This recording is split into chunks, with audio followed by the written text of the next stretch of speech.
E aí galera, beleza? Hoje eu vou ensinar aí pra vocês o 3/6 fake. Pra mandar o 3 fake, né? A minha é essa aqui, ó. Daí você tipo coloca o pé, eu coloco o pé na tipo, como se fosse um fake flip, sabe? Eu acho que ele gira mais fácil na hora de chutar, porque você só vai tirar esse pé e depois só voltar ele de novo. Agora vou mostrar alguns erros acontecidos aí.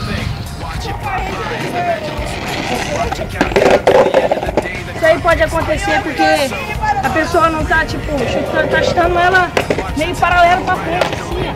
Ela tem que chutar isso aqui, ó. Porque se você só fazer isso aqui, o skate vai muito pra frente. Você não vai conseguir encaixar a manobra. Agora eu vou mostrar o 3/6 fake.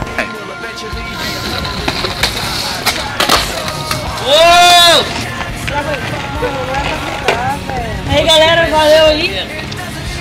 Se tiver dúvidas aí, deixa um comentário. Deixa um like aí pra nós. Compartilha e adiciona os favoritos aí. Valeu.